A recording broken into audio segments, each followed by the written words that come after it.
Yes, Harry!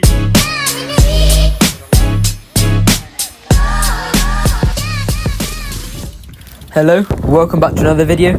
Today I will be doing my video on the 2025 Tour de l'Avenir, which was a 2-day stage race, not national level, but just a 2-day stage race consisting of 3 stages, which was 1 prologue, so a 3-lap TT of the circuit that's shown here, and then 2 criterium stages. One of them was about 40 minutes long, the other one was an hour long.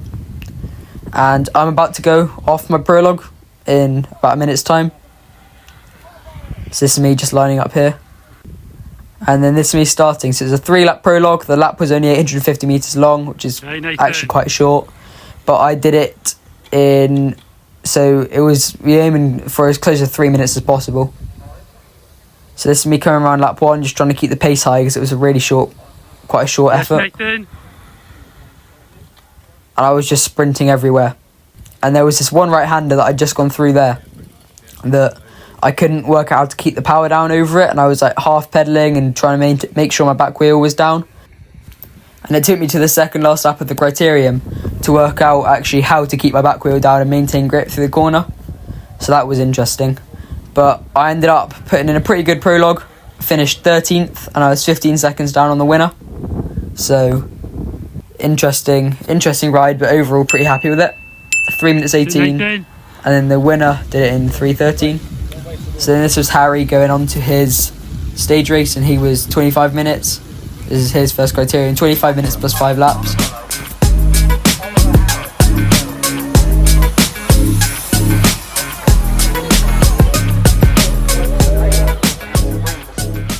Right, so I'm going to talk about this next clip because it was a preem lap.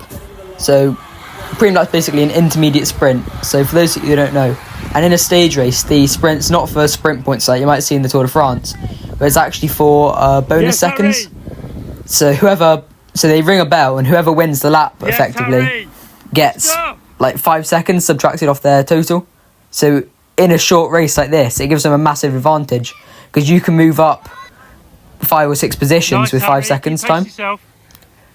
So as I was talking there, Harry's just done a little attack, and he's just gotten off the front. He's trying to keep it going, but sadly for him, this didn't work out. And then about 20 minutes later, Dan Hatcher attacked on the last lap, and he took a really good win against some incredible company. So yeah, well done to Dan there. And then I started warming up for my race because there was one more race between mine and Harry's, and then it was on to me.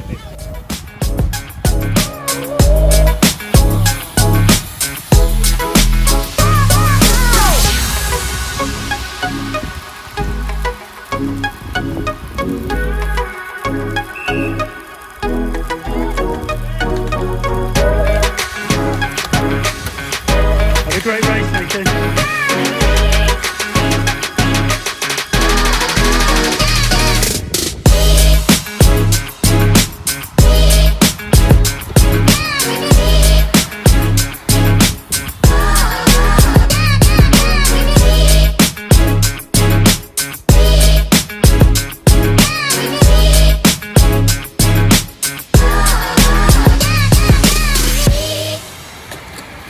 So it took a couple laps to settle into the race, Yes, Nathan. but eventually I managed to get going. So that was just me off the front there.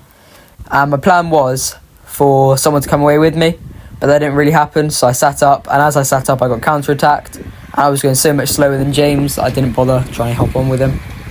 But yeah, so counter-attack, not trying to bridge over to me, it was a counter instead. So I sat up, but it all came back together anyway, so nothing came of that. But I was happy with how the race was going. It was 40 minutes of racing time, so it was 35 minutes, and then the lap was about a minute long. But it all got strung out, and whenever it split, it all came back together, so I wasn't really worried about much.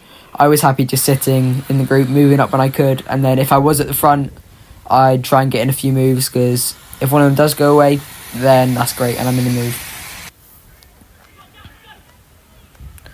So this was the most promising move that I was in all race. So Harry and Finley attacked going into the sort of like the final little circuit, because it was sort of like 2 little oval shapes. So Harry and Finley attacked, and I bridged over with Ed to get over to those two, but we messed up the rotation, and Finley tried to skip a turn on the back as I was alongside him, so me and Finn dropped off, but Ed and Harry got caught anyway, so it all came back together. But the race just played out pretty fast pace. There were some riders that were opening up gaps, but I decided not to be hasty and jump across because there were still other really strong riders caught behind. But it all came back together, so I was right to trust in them and they pulled me back, which is good. So really just trying to use as little energy as possible, hoping for maybe a late break that I'll be able to get in, or if it comes to it, just saving energy for the last lap to try and move up. And it was quite fast as well. I don't actually know what the average speed was, but it was a really fast course. It was quite narrow as well. So this was when I realised how to get the corner right. So that was the corner there. It was a little sort of even off camber, but I was right up towards the front, and I forced myself to stay on the wheel and put the power down through the corner, and I managed to stay on the wheel, and yeah, that was great.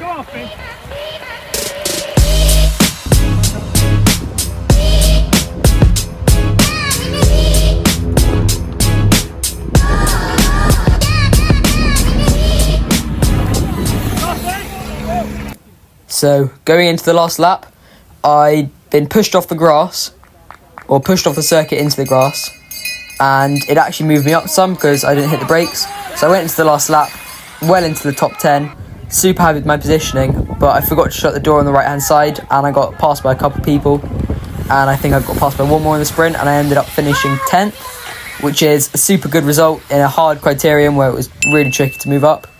So yeah, very happy with 10th, very pleased with the race.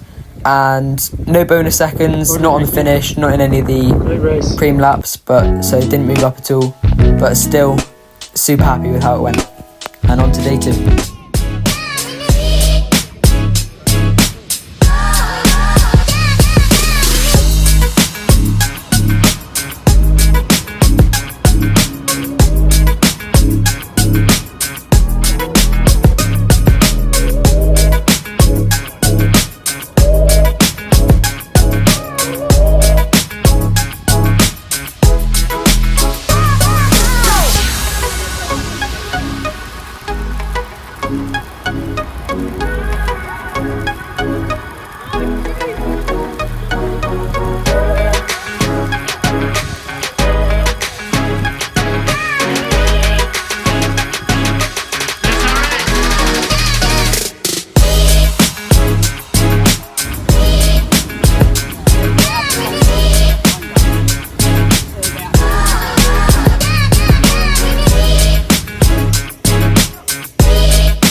Okay, and we're rolling for the final stage of the 2025 Under-16 Tour de l'Avenir. And this was at the Jaguar Land Rover test track, which I've never raced here before. I'd also never raced the course for the day before, but this was completely different to anything I've ever raced on before. So it was quite a bit wider than most tracks I've raced on. Obviously, I've raced on Castle Combe before, which is a motor racing circuit, and that's quite wide. But this was designed to imitate a 3-lane motorway, so it was incredibly wide. And then, so this was a couple laps in, and the lap was extremely long. Both straights were about at least a mile long, and 2 riders got away after the first preem lap on lap 2. Yes, Nathan. And they basically attacked over the top of the preem, and they got a gap. And because the group was so big, no one wanted to chase them down. So you can see that because the straights are so long, they're obviously in sight from us, but in the video it's actually really hard to spot them. And these two obviously very strong riders, we weren't really catching them at all.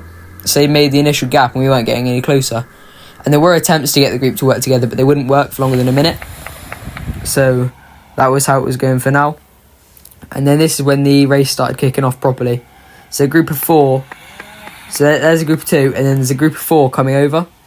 And this is now looking bad for the main bunch behind, because now there's a group of 6, or there will be a group of 6 soon, against a massive bunch that won't work together.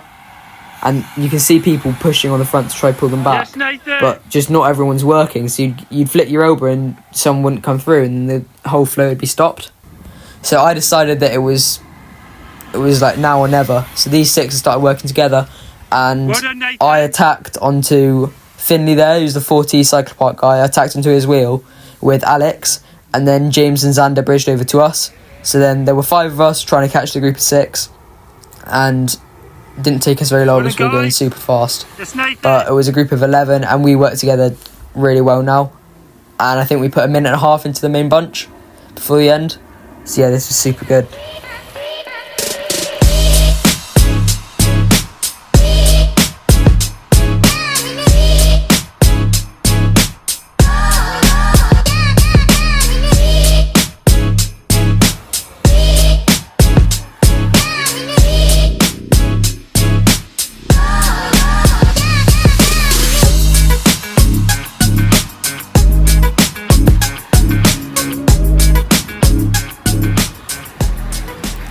So this was going into, so we were on the last lap now, and I didn't hear the bell. So this is a recurring problem, but I ended up sprinting from the back because everyone else was trying to move up, and I didn't know it was the last lap, so I ended up sprinting from the back, and I managed to overtake one person. I was coming around another guy, but really not the best result.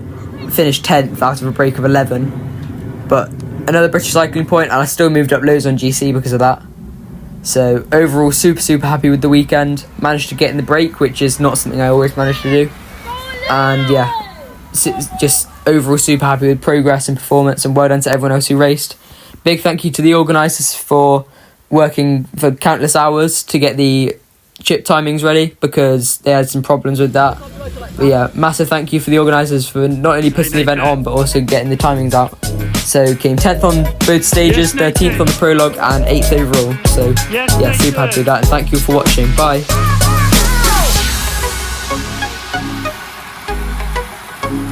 Yes, Nathan.